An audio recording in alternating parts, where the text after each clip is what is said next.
ඔන්න ඊයේ හදපු බීෆ් බිස්ටේක් නැත්තම් බීෆ් ස්ටේක් එකේ රෙසිපි එක තමයි මම ඔයාලට අරගෙන ආවේ. මේක නම් මාරම රසක් තියෙන්නේ.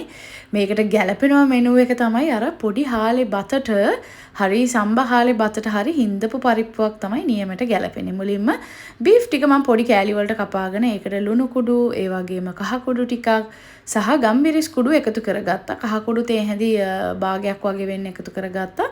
ගම්බිරිස් කුඩු තේ හැන්දක් වගේ වෙන්න එකතු කරගත්තා. මොකද මේක ගම්බිරිස් සැරට හදන නිසා. ඊගාවට විනාකිරිත් මේස හැන්දක් වගේ වෙන්න මම එකතු කරගෙන මේ වගේ කලවම් කරගන්නවා.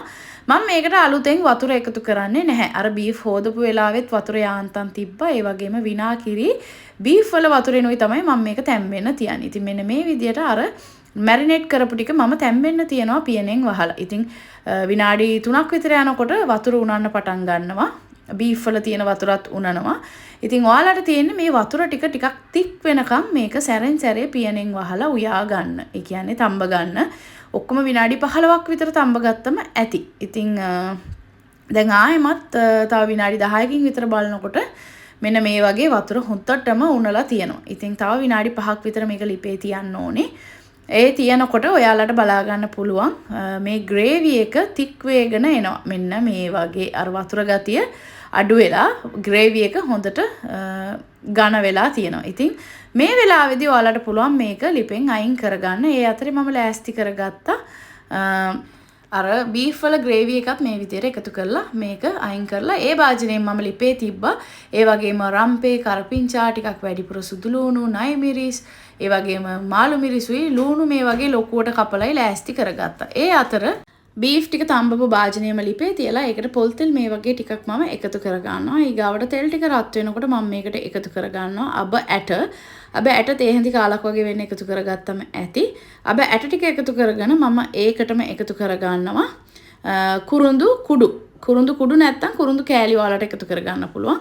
කුරුඳු කුඩු චුට්ටකුත් එකතු කරගෙන මම ඊගාවට මේකට එකතු කරගන්නවා රම්පේ කරපිංචා ටික මම අරන් තියලා තියාගෙන තියෙනවා. ඒ වගේම රම්පේ කරපිංචා ටිකයි සුදු ලුණු ටිකයි මම මේකට එකතු කරගන්නවා. ඒ ටික ඔක්කොම හොඳට තප්පර 30ක් වගේ ටෙම්පරාදු වෙන්න දෙනවා. ඒ ටික ටෙම්පරාදු වෙන අතරේ මම අර බීෆ් ටික එකතු කරගන්නවා. බීෆ් කෑලි ටික විතරයි මම මේ වෙලාවේදී එකතු කරගන්නේ. අර ග්‍රේවි එක පොඩ්ඩක් මේ වගේ බේරලා මම අර බීෆ් කෑලි ටික එකතු කරගන්නවා. කෑලි ටික එකතු කරගත්තට පස්සේ හොඳට විනාඩි 2ක් විතර ඒ ටික ටෙම්පරාදු වෙන්න දෙන්න ඕනේ. අර සුදු ලුණු ඒ හැමදේමත් එක්කම ග්‍රේවි එක මම පස්සේ ආයෙමත් එකතු කරනවා. එතකන් ග්‍රේවි එක පැත්තකින් තියලා තියන්න. මේ විදිහට බීෆ් ටික හොඳට කලවම් කරගෙන පොඩ්ඩක් ටෙම්පරාදු වෙන්න දෙන්න.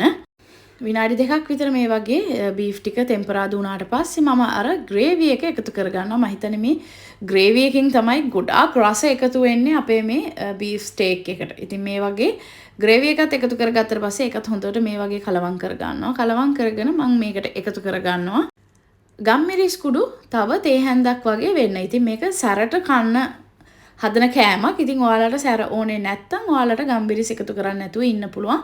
මම ලුණු එකතු කරන්නේ නැහැ. මොකද බීෆ් ටික තැම්බෙන වෙලාවේ මම එකතු කරපු ලුණු මේකට ඇති වුණ නිසා. ඉතින් මේ වගේ හොඳට ගම්බිරිස් එකතු කරගත්තා. එකතු කරගෙන අවසානයේට මම අර නයි මිරිස් ටිකයි, මාළු මිරිස් ටිකයි, ලුණු ටිකයි ඔක්කොම ටික එකතු කරගත්තා. ඉතින් මේ ටික එකතු කරගත්තට පස්සේ මහා ලොකු දෙයක් කරන්න නෑ ළමයි. මේක හොඳට කලවම් කරන්න තියෙන්නේ. කලවම් කරන අතරේ ඔයාලා මේකේ රස බලන්නකො මාරම රසක් තියෙන්නේ. මාරම රසක් තියෙන්නේ. මම අනිවාර්යෙන්ම මේ බීෆ් ස්ටේක් එක අනිවාර්යෙන්ම ලබන සතිය වගේ ආයෙත් හදනවා. ඒ තරම් මේක මාරම රහයි. ඉතින් මෙන්න මේ විදිහට හොඳට කලවම් කරගන්න. මේ වෙලාවේදී ඔයාලට ඕනේ නම් ගින්දර පොඩ්ඩක් වැඩි කරලා මේක විනාඩියක් විතර කලවම් කරගන්න පුළුවන්. නැත්තම් මේ විදිහට සාමාන්‍ය ගින්දරේ විනාඩියක් එකමාරක් කලවම් කරලා ලුණු යාන්තම් මැල වෙනකොට මේක ලිපෙන් අයින් කරගන්න පුළුවන්. ඉතින් ওই විදිහට තමයි බීෆ් ස්ටේක් එක මම හදාගත්තේ. මේක නම් ඇත්තටම පුදුම රසක් තියෙන්නේ. ඉතින් හැමදාම වගේ වීඩියෝ එක බලපු ඔයාලට ගොඩාක් ස්තුතියි. මම එහෙනම් ගිහින් එන්නම්. ඔයාලා හැමෝටම සුබ දවසක්.